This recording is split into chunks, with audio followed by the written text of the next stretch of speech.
इंतजार करें, क्योंकि सरकार से ही न्याय की उम्मीद कर सकते हैं। ये पता नहीं कैसी पुलिस बना दी है सरकार ने, जिस पुलिस से हमें लगाव होना चाहिए, जिस पुलिस के पास जाकर के हमें न्याय की बात करनी चाहिए, आज लोग पुलिस को देख करके घबरा रहे हैं, पुलिस को देख करके छिप जा रहे हैं, वर्दी देख करके अपनी जेब को पकड़ लेते हैं कि कहीं ऐसा ना हो वर्दी वाले जेब में हाथ डाल करके पैसा निकाल लें। आज वर्दी से डर लग रहा है। आखिरकार इसका जिम्मेदार कौन है? जो वीडियो, जो तस्वीर देखने को मिले हैं, जो वीडियो और तस्वीरें देखी है, वीडियो किसी से छिपा नहीं है। यहाँ जितने हमारे पत्रकार साथी हैं, इनके सबके पास वीडियो है। इन लोगों ने भी न्याय के लिए अपने स्तर से जो कुछ कर सकते हैं वो वीडियो जनता और सरकार तक पहुंचाने का काम किया, लेकिन उसके बाद भी सोती हुई सरकार को कोई ध्यान नहीं दे रहे इन गरीब परिवार के लोग। नमस्कार, आप देख रहे हैं स्पेशल कवरेज न्यूज। मैं हूं आपके साथ शिव कुमार मिश्रा। हमारे साथ हैं डॉक्टर संदीप यादव। स्वागत और अभिनंदन। हम आज चर्चा करेंगे कि यूपी में पीडीए को लेकर, अखिलेश यादव के बढ़ते प्रभाव को लेकर, पीडीए के नेताओं में, भारतीय जनता पार्टी में बड़ी खलबली मची हुई है। कोई भी वक्त नहीं छोड़ रहे हैं कि जो अखिलेश यादव पर हमला ना बोले, चाहे वो ओम प्रकाश राजभर हों या फिर भारतीय जनता पार्टी के नेता विधायक हों। कल उन्होंने जो प्रेस कॉन्फ्रेंस की उसमें उन्होंने कई तरीके के खुलासे किए। उन्होंने कहा कि एक आईएएस अधिकारी पूर्व और एक पूर्व मुख्यमंत्री के ओएसडी ने मिलकर मेरी छवि का सर्वनाश किया, खत्म करने का प्रयास किया, करोड़ों रुपया लगा के मेरे बारे में अनर्गल खबरें चलवाई। ऐसे में एक विधायक है बलिया की मैदान में आई और कई तरीके के घटिया कमेंट पूर्व मुख्यमंत्री पर किए। समाजवादी पार्टी की महिला विंग के लोग गए, उनके घर पर धरना दिए, प्रदर्शन किए, तो उनकी बेटी ने भी बड़े अपशब्दों में उन नेताओं का जवाब दिया। इस सब के बावजूद भी अखिलेश यादव तीखे व्यंग भरे बाण छोड़ रहे हैं। लगातार वो सवाल कर रहे हैं, लगातार बातचीत कर रहे हैं और एक ही बात कह रहे हैं कि पीडीए से सब घबरा रहे हैं। अब पीडीए के ही नेता हैं ओम प्रकाश राजभर, उनके घर पर हमला हो जाता है। पीडीए के नेता संजय निषाद, उन पर भाजपा के नेता हमला कर रहे हैं। मैं समझ नहीं पा रहा हूं कैसा गठबंधन है। पीडीए के नेता आशीष पटेल, जो एक बार नहीं 20 बार कह चुके मुझे यूपी सरकार से अपनी जान का खतरा है। संदीप जी, हो क्या रहा है ये उत्तर प्रदेश में? आखिर ये सब बहस का मुद्दा क्यों बनता नजर आ रहा है? हाँ, नमस्कार शिव कुमार जी। आपका सवाल बहुत ही पिन पॉइंटेड है। देखिए, उत्तर प्रदेश में ये सब इसलिए हो रहा है क्योंकि वहाँ लॉ एंड ऑर्डर नाम की कोई चीज नहीं है। जब टॉप के लोग ऊपर से एक उदाहरण पेश करते हैं कि प्रदेश में शासन व्यवस्था होनी चाहिए, एक शासन का इकबाल होना चाहिए, वो खुद दिखाते हैं कि वो कितने अपने व्यक्तिगत जीवन में जाति से दूर हैं, न्यायप्रिय हैं, जनता के लिए प्रिय हैं, जनता के लिए न्याय के लिए हमेशा तत्पर हैं, वही अहंकार में चूर हैं, वही तमाम तरह की विकृतियों में लिप्त हैं, तो वो साफ साफ नीचे तक दिखेगा। अब जो हो रहा है उत्तर प्रदेश में बहुत ही आश्चर्यजनक है। लेकिन मैं एक जो ये प्रकरण है टोटी वाला और टोटी चोर का नैरेटिव गढ़ने का, उस पर बोलना चाहूंगा कि देखिए बिहार में क्या हुआ कि मंच से सभा खत्म होने के बाद कुछ लोगों ने प्रधानमंत्री की स्वर्गवासी माँ को अपशब्द कहा, या प्रधानमंत्री को अपशब्द कहा, क्षमा करिएगा, माँ को लेते हुए। भारत में गालियां स्त्रियों को केंद्रित करके बनाई गई हैं, तो वो बाय डिफॉल्ट वो होगा। तो उसकी वजह से इन्होंने बिहार में बंद कर दिया और कई लोगों की जान चली गई है उसमें रोकने की वजह से। मतलब एक स्वर्गवासी माँ के अपमान की वजह से इन्होंने जिंदा माओ की जान ले ली। कई लोग डिलीवरी में, तो कोई बीमार था इधर, ऐसे मर गया। अब स्थिति ये है कि उसके लिए तो बिहार बंद हो जाता है, लेकिन एक पूर्व मुख्यमंत्री जो पिछड़े समाज से आते हैं, वंचित समाज से आते हैं, जो अभी दूसरी पीढ़ी के व्यक्ति हैं, उनके पिता 4 बार मुख्यमंत्री रहे उत्तर प्रदेश के, उनके बेटे हैं, उनको ये लोग टोटी चोर कहते हैं। जो व्यक्ति अपने पार्टी फंड से डेली 10 लाख रुपए बांटता हो और जबकि उसको कोई चंदा नहीं मिलता, उसके अपने जो पार्टी की मेहनत के पैसे हैं, चंदे के पैसे हैं, जो उसके प्रशंसकों ने, चाहने वालों ने अपनी गाड़ी कमाई से दिया है। कोई उनको इस तरह की पार्टीज को, जो रीजनल पार्टीज हैं, उनको बड़े-बड़े सेठों का दलाली के बदले कोई चंदा नहीं मिलता है। ये बहुत मुश्किल पैसा है इनका, उसके बावजूद वो बांटते हैं। तो क्या उनके समर्थक जो क्या वो टोटी लेके जाएंगे अपने आवाज से? ये नैरेटिव बनाया एक आईएएस अधिकारी, जैसा कि उन्होंने नाम लिया है अवस्थी का, और एक उसका जो एसडी था कौशिक।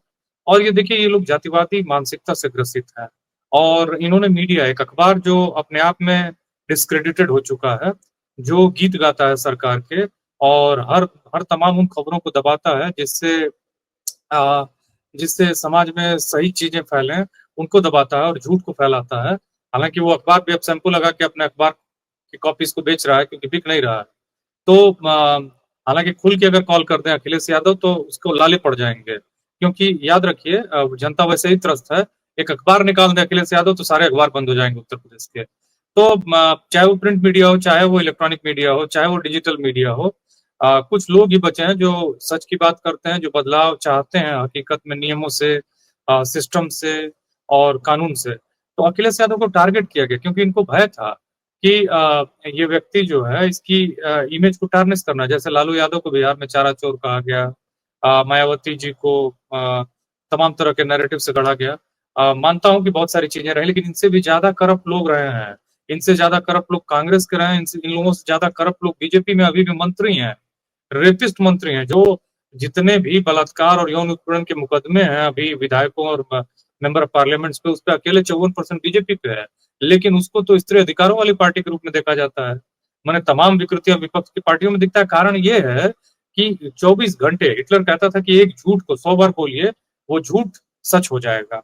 तो मीडिया बेसिकली क्या करती है कि वो उसने लोगों के दिमाग को कब्जा कर लिया है, हाईजैक कर लिया है। इसीलिए इसको टीवी को इडियट बॉक्स कहते हैं और इडियोक्रेसी को फैलाया जा रहा है। मतलब मूर्खता को एकदम चरम पे पहुंचा दिया गया है। और मूर्खता जिस देश में केंद्रीय नैरेटिव हो, वो देश मतलब कभी तरक्की तो दूर की बात है, मतलब एक मानवीय समाज भी नहीं बन सकता। तो यही वो क्राइसिस है जो अखिलेश यादव के प्रकरण में सामने आकर दिख रही है। उत्तर प्रदेश तो घोर संकट में है। अब देखिए ना कि एक सरकार का मंत्री ही कह रहा है कि उसके साथ भेदभाव और गाली गलौज किया जा रहा है। अब आप देखिए, हालांकि वो मंत्री भी किस किस तरह का व्यक्ति है ये तो स्पष्ट है, लेकिन वो सरकार में है और ये सब कुछ हो रहा है उसके खिलाफ। और संजय निषाद, क्षमा करिएगा, क्या नाम था उनका, कौन निषाद है वो? संजय निषाद। संजय निषाद, हाँ जी जी। तो ये खैर ये विचित्र लोग हैं। और एक आपने एमएलसी का नाम लिया आशीष पटेल का, वो कह रहे हैं जान का खतरा है। तो फिर जब ये लोग सत्ता में, एमएलसी और मंत्री लोगों को जान का खतरा है, तो फिर आम आदमी का तो आप इस प्रदेश में 25 करोड़ की आबादी वाले प्रदेश में, जो दुनिया का 5वां सबसे बड़ा देश है, उसमें भगवान ही मालिक है आम जनता का। नहीं, ये तो मैं आपको रोकूंगा। जब ओम प्रकाश राजभर जो कैबिनेट मंत्री हैं सरकार के, उनके आवास पर रात में भीड़ पहुंच जाती है, पथराव करती है, और वो भीड़ अड़ी हुई है कि इस्तीफा दो। जिन्होंने पथराव किया, जूते फेंके, घर में पत्थर फेंके, वो मंत्री से कह रहे हैं कि इनका इस्तीफा लो। और इस्तीफा लेना पड़ेगा सरकार को, आज नहीं कल लेना पड़ेगा। वहां भी अखिलेश यादव ने यही कहा कि मान सम्मान और पैसा दोनों में से एक चीज चुननी है, अब आप तय कर लीजिए। संदीप जी, देखिए, अखिलेश जी ने कोई उनको धमकी नहीं दी है, ना ही उन्होंने इस तरह की बात की। अखिलेश जी ने साफ साफ ये कहा है कि उन्होंने देखिए, आप एक आईएएस ऑफिसर हो, कोई सामान्य आदमी नहीं हो। कम से कम आपने, ठीक है, आप एक अपनी जाति श्रेष्ठता से ग्रसित होंगे, आप इंसान सही नहीं होंगे, लेकिन कम से कम आपने कुछ सूचनाएं तो जुटाई थी, तभी तो आईएएस का एग्जाम पास कर पाए। आप अच्छे आदमी नहीं होंगे, लेकिन कुछ सूचनाएं आम आदमियों से ज्यादा होगी आपके पास। इस तरह का बहुत ही नीचता वाला काम करना, अखिलेश यादव यही बता रहे हैं कि तुम्हारा काम एक जिम्मेदार नागरिक के तौर पर राज्य निर्माण, समाज निर्माण का है, और तुम समाज के विघटन के लिए काम कर रहे हो। तो तैयार रहो, क्योंकि जो आपने फसल बोई है उसको काटना पड़ेगा ना। यही कहा है उन्होंने कोई इस तरह की भाषा और इस तरह की टोन में नहीं कहा है। वो एक बहुत ही संयमित व्यक्ति हैं। जिस तरह के व्यक्तिगत लांछन, आरोप और तमाम तरह की चीजें उन पर लगातार कही गई हैं, इसमें भी वो पिछले 10-11 सालों से जिस तरह से उन्होंने, जब से वो पावर में गए हैं, करीब करीब एक लंबा समय होने वाला है, उसमें भी बहुत संयम बरता है और बहुत मतलब उसके साथ धैर्य के साथ वो अपनी राजनीति को और सामाजिक मर्यादा को बना के रखे हुए हैं और सामाजिक एकता को बना के रखे हुए हैं।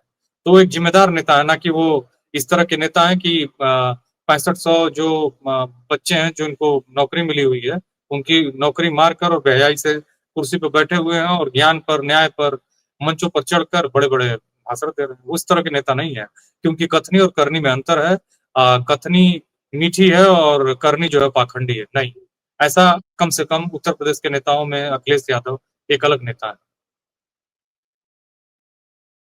संदीप जी, बार बार आरोप लगता है टोटी चोर, कहां से खबर आती है, कहां से वायरल की जाती है।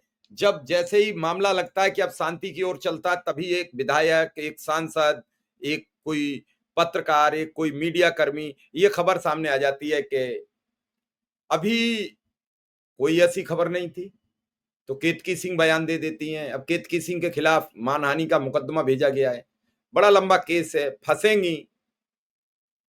ये सब प्रोपेगेंडा अखिलेश यादव जी कई बार कह चुके, लेकिन इसके बावजूद भी पीडीए की बात पर उठापटक मची है पूरे प्रदेश में। और पूरे प्रदेश में क्या, पूरे देश में मची है, बिहार में मची है। प्रधानमंत्री जी को कहना पड़ रहा है कि मेरी मां को गाली दे दी है, तो उनकी मां को जो अपमानित किया गया वो केवल उसकी बेइज्जती बिहार में हुई है। गुजरात में तो नहीं हुआ धरना प्रदर्शन, गुजरात तो नहीं बंद हुआ, उत्तर प्रदेश तो नहीं बंद हुआ। उत्तर प्रदेश से सांसद हैं, गुजरात के रहने वाले हैं, लेकिन धरना प्रदर्शन कहां हुआ, जहां चुनाव था। तो क्या यह माना जाए कि पीडीए के सामने बीजेपी घबरा गई है कि अब पीडीए का हम कैसे विकल्प ढूंढें, पीडीए के नाराज लोगों को वापसी कैसे कराएं, कैसे क्या हो। 9 तारीख को, अभी आपको मालूम है, देश में उपराष्ट्रपति के पद का चुनाव है। 3 दिन से लगातार आरएसएस की बैठक चल रही है। बैठक में एक रिपोर्ट प्रस्तुत की है मुरली मनोहर जोशी ने, 70 पेज की रिपोर्ट है। उसमें कई तरीके की बातें की कि आईआईएम भी खत्म कर दिए, आईआईटीज बर्बाद हो गए, सब कुछ। क्योंकि मुरली मनोहर जोशी थोड़े पढ़े लिखे व्यक्ति है, मानव संसाधन विकास मंत्री भी रहे लगातार। तो क्या इन सबको देख के भाजपा पीडीए को कैसे रोके? देखिए, पीडीए एक सामाजिक न्याय और जो अन्याय चल रहा है उसके खिलाफ एक बाढ़ है, उसको रोक नहीं पाएंगे ये लोग, नहीं रोक सकते हैं, क्योंकि वो बहुत ही स्पॉन्टेनियस है, स्वाभाविक है। रही बात जो आपने बिहार में एसआईआर स्पेशल इंटेंसिव रिवीजन पर केंद्र और राज्य सरकार ने 4000 करोड़ रुपए खर्च कर दिए। बहुत ही वाजिब सवाल आपने उठाया कि अपमान हुआ तो गुजरात क्यों नहीं बंद हुआ, उत्तर प्रदेश भारत के दूसरे राज्य क्यों नहीं बंद हुए? जहाँ चुनाव है वहीं आपकी माँ का अपमान ज्यादा हुआ, क्योंकि भाई मंच में बिहार से गाली दी गई तो बिहार को बंद किया गया। लेकिन एक्चुअली वो व्यक्ति जो खुद कहता हो अपने को कि मैं नॉन बायोलॉजिकल हूँ, क्या वो अपनी माँ को गाली नहीं दे रहा है? क्योंकि हम सभी जो है इस धरती पर कहीं ना कहीं अपने माँ बाप की वजह से ही आए हैं। तो जो व्यक्ति कहे कि मैं स्वयंभू हूँ, तो वो तो खुद अपनी माँ को गाली कर रहा है। तो इस तरह से तो देखा जाए तो वो न उस व्यक्ति की कोई माँ है और न कुछ है, तो उन माँ को तो कुछ हुआ नहीं, कोई गाली दी नहीं गई। जो नॉन बायोलॉजिकल हो उसकी माँ कैसे हो सकती है, और माँ नहीं है तो फिर गाली कैसे उसको लगती है? ये सब सवाल हैं। लेकिन सबसे बड़ी दिक्कत ये है कि भाई पंजाब में बहुत सारी माओं के बच्चे मर गए हैं, ये तो खैर गाली ही थी। उन माओं को कब ये राहत देंगे? कोई माने मणिपुर में इतनी माएं नंगे करके घुमाई जा रही थी, बच्चियों की जान गई, लड़कियों की जान गई, नौजवान औरतों की जान गई, यौन उत्पीड़न हुआ, मतलब अच्छी खासी संख्या में लोग मारे गए, हजारों लोग मारे गए। तो अब उनके साथ कैसे न्याय होगा? क्या उस पर बोले हमारे माननीय नेताजी? एक नेता जो एक देश का मुख्यमंत्री है और उसके खिलाफ गंभीर धाराओं में मुकदमे थे, वो व्यक्ति अपने मुकदमे खुद हटा लेता है, लेकिन मीडिया उसको दंगाई नहीं कहती है, बलवाई नहीं कहती है, जबकि पूरा ये सब कुछ उसके ऊपर था। उसको मतलब एक अपराधी नहीं कहती, जबकि अपराध के मुकदमे थे, गंभीर अपराधों के मुकदमे थे। लेकिन एक व्यक्ति के घर से टोटी खुद एक आईएएस अफसर चुरा के ले जाता है और उसको मीडिया में फैलाता है कि टोटी चोर है। तो ये जो बेसिकली मानसिकता है ना, ये जो गंगा जल से चीफ मिनिस्टर आवास को धुलवाने वाली मानसिकता है, ये उत्तर प्रदेश के सड़ चुके समाज के बारे में बताती है कि कितनी झूठ मूठ की जाति श्रेष्ठता में डूबा हुआ ये समाज है। जो लोग अपने को श्रेष्ठ समझते हैं, कबीर यही तो कहते थे बार बार कि तू जो ब्राह्मण ब्राह्मणी का जाया, आन बाट का है नहीं आया। यही तो बात है। क्या क्या वो पेशाब कहीं और से करते हैं? क्या वो मल कहीं और से निकालते हैं? क्या ये सब सारी चीजें उनके शरीर से नहीं निकलता है? वो कैसे श्रेष्ठ हैं भाई? तो ये देखिए शिव कुमार जी, ये एक बीमारी है और इस बीमारी से ये ग्रसित लोग थे। ये आरएसएस जिसकी आप बात कर रहे हैं, ये एक बीमार संगठन है, एक बहुत ही अतिवादी, उपद्रवी और ऐसा संगठन है जिसने कभी कोई कंस्ट्रक्टिव काम नहीं किया है। ये लोग झूठ फैलाकर, ये लोग भारत की कीमत पर, क्या हुआ कि 1990 तक भारत और चीन एक जैसे थे आर्थिक विकास के मामले में। अभी चीन जो है वो 20 ट्रिलियन की इकोनॉमी और भारत जो है 4 ट्रिलियन की इकोनॉमी बनने में हाफ रहा है। 5 गुना आगे जा चुका है चीन और वो 5 गुना भारत उसके साथ क्यों नहीं जा पाया? उसके पीछे यही मुरली मनोहर जोशी, लाल कृष्ण आडवाणी और अटल बिहारी वाजपेयी। दुर्भाग्य देखिए ऐसे लोगों को भारत रत्न भी दे दिया गया। बहुत सारे लोगों को बुरा लगेगा जो थोड़े से मानसिकता के हैं। भाई उनमें बचपन से सब सारी चीजें आती हैं कि मैं ब्राह्मण हूँ, ये हूँ, वो हूँ। तो वो उनको बुरा लगेगा, मन में बुरा लगता होगा, लेकिन बुरा लगने की कोई बात नहीं है। आप बताइए कि अटल बिहारी वाजपेयी जिन्होंने अपना करियर लेफ्ट की राजनीति से शुरू किया, वो राइट कैसे हो सकता है? जो भी लेफ्ट के बारे में सोचता है वो कभी राइट हो ही नहीं सकता है। तो मेरा कहने का मतलब है कि इनके ऊपर असंख्य करप्शन के मामले थे, लेकिन मीडिया चूंकि उसको बोलती ही नहीं है, बताती नहीं है, इसीलिए लालू यादव चारा चोर हो जाते हैं, मायावती करप्ट हो जाती है और अखिलेश यादव टोटी चोर हो जाते हैं, जो कि जिसमें उनका कोई रोल नहीं था। तो ये कोई मामला नहीं है। जो समाज को कंट्रोल करते हैं ना, उनको उनके नैरेटिव के फैलने का मामला है। लेकिन अब ये तिलिस्म भी टूटेगा क्योंकि ये अब अति हो चुकी है। गोदी मीडिया के अंत की शुरुआत अब धीरे धीरे हो चुकी है और उस अंत के बाद एक्चुअली इनका जो नैरेटिव है वो नीचे चला जाएगा। और जो एक्चुअली एक बहुत बड़ा दार्शनिक था और चिंतक था, देरिदा, फ्रांस का था, उसने एक थियरी दी है।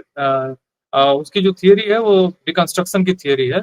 उसमें यही कहता है वो कि जो आज सेंटर में है वो कल पेरिफेरी में होगा और जो पेरिफेरी में है वो सेंटर में होगा। तो ये नैरेटिव अखिलेश यादव का आएगा और ये दिन आएगा जब अखिलेश यादव वहां से बोलेंगे और ये जो लोग हैं जिन्होंने झूठ फैलाई है, जो समझ रहे हैं कि वो लॉ और ऑर्डर से बाहर हैं, वो आएंगे इसकी गिरफ्त में। और जब आएंगे तो उनको उसकी कीमत चुकानी होगी, क्योंकि हर साजिश की एक कीमत होती है। और याद रखिए, ना ही कागज मरता है ना ही कानून मरता है, कानून जिंदा रहता है। और कानून आप घूम के आपके कर्म जो है वो आपको आपको उस उन कर्मों का भुगतान करना होगा। जी शिव कुमार जी। संदीप जी, अखिलेश जी ने आज कहा है कि जिस पुलिस से लोग लगाव होना चाहिए, उनका कहना है कि ये पता नहीं कि सरकार ने पुलिस कैसी बना दी। जिस पुलिस से लगाव होना चाहिए, आज पुलिस को देखकर घबरा जाते हैं लोग। वर्दी देखकर अपनी जेब पकड़ लेते हैं कि मेरी जेब का भी पैसा ना निकाल ले जाए। पकड़ ले गई तो बंद करेगी, लठियाएगी, पैसे मांगेगी। उनका कहने का तात्पर्य था कि पुलिस को देखते ही लोग जेब पकड़ लेते हैं। देखिए वो गलत नहीं कर रहे हैं। पुलिस जो है वो लगता है कि किसी अफ्रीका के देश की पुलिस हो गई, रवांडा की हो गई है, सोमालिया की हो गई है, सूडान की हो गई है। बड़ा विचित्र है। पुलिस बेसिकली जनता की सेवा और मदद के लिए है और वो जनता के उत्पीड़न का कारण बन चुकी है। अभी एक लड़का कल ही मिला था, इसीलिए अखिलेश यादव कह रहे थे, वो गाजीपुर का अजीत यादव, वो एक एर्टिगा कार को किराए पर चलवाता है। उसकी एर्टिगा कार को गिरफ्तार कर लिया गया, मतलब बंद कर दिया गया कुछ मामलों को दिखा के। 7 दिन उसकी कार को एक थाने में रखा गया वहां लखनऊ के। और उसके बाद उसकी जो कूलेंट होता है उसके पाइप को निकाल दिया गया। वो गाड़ी लेके चला, वो देखा नहीं उसने। जब थाने से रिलीज हुआ तो उसमें उसके पैसे खर्च हुए 50-60 हजार, 20 हजार का उसके ऊपर चालान लगाया गया। और उसके बाद फिर पता चला है कि वो 10 किलोमीटर उसने गाड़ी चला दी, इंजन कूल नहीं हो रहा था और सीज हो गया। तो अब उसको 2 लाख का खर्चा होगा। गरीब लड़का जो कि गाड़ी चलाकर पैसे कमाता था, वो अब कैसे अपनी गाड़ी को बचाएगा और अपने जीवन को बचाएगा? क्योंकि वो 1.5-2 लाख और उधर कानूनी जो खर्च हुआ था 50 हजार, 20 हजार का जो चालान भरा था उसने, इतना वो कहाँ से लाएगा? तो वो उस लड़के को कुछ लोगों ने अखिलेश जी से मिलवाया है और मिलने के बाद वो लड़का मुस्कुराते हुए उसकी फोटो वायरल हो रही है। तो देखिए दिक्कत ये है कि उत्तर प्रदेश की पुलिस खाली यहीं तक नहीं, चाहे वो चुनाव हो, कुछ धर्म विशेष के लोगों को, जाति विशेष के लोगों को अनायास से टारगेट कर रही है। और जो उत्तर प्रदेश में समस्याएं हैं वो तो समस्याएं हैं ही, उनकी कोई सुनवाई नहीं है। तो जनता से डिस्कनेक्ट हो गया है और कानून का जो इकबाल है वो खत्म हो चुका है। लोग अब कानून के लोगों को आतताई के रूप में देख रहे हैं, एक समस्या के तौर पर देख रहे हैं। और जिनका काम समस्या को का समाधान करना हो, वो अगर खुद समस्या बन जाए तो एक बहुत विकराल समस्या हो जाती है। उसी समस्या की तरफ अखिलेश यादव जी इंगित कर रहे थे और वो बता रहे थे कि कैसे जो हुक्मरान है उनका प्रदेश की कानून व्यवस्था पर कोई ध्यान नहीं है। हर कोई जो जहां है वो बस माल बटोरने में लगा हुआ है और उस माल से अपने भविष्य को सुरक्षित करना चाहता है, उस भविष्य को जिसमें वो बटोर के वहीं उत्तर प्रदेश में रहेगा और वो सोचता है कि कानून से बाहर चला जाएगा। तो याद रखे कि वो कानून की जद में रहेगा और इसी प्रदेश के लोगों का वो पैसा है। पैसा जाएगा नहीं कहीं, घूम के आएगा। चलिए, बहुत चीजें हैं, उन पर बात होती है, लेकिन लगातार अखिलेश यादव के ये सवाल गंभीर हो जाते हैं और जब गंभीर होते हैं तो लोग चिंतित भी हो जाते हैं। कभी वो स्वास्थ्य पे बात करते हैं, कभी शिक्षा पर बात करते हैं, कभी रोजगार पर बात करते हैं। पहली बार आपने भी देखा होगा कि पूरा विपक्ष अब शिक्षा, स्वास्थ्य, रोजगार, महंगाई इन पर चर्चा कर रहा है और जब से इन सब चीजों पर चर्चा करनी शुरू की है तब से विपक्ष के साथ लोगों की भीड़ बढ़ना भी शुरू हो गई। लेकिन संदीप जी, एक चीज फिर हमारा एक सवाल है कि अगर बिहार में बढ़ती भीड़ देखकर तो यही लग रहा है कि चुनाव एक तरफा होना चाहिए, लेकिन इसके विपरीत परिणाम आए तो क्या कहेंगे? देखिए शिव कुमार जी, बहुत महत्वपूर्ण और अच्छा सवाल है आपका।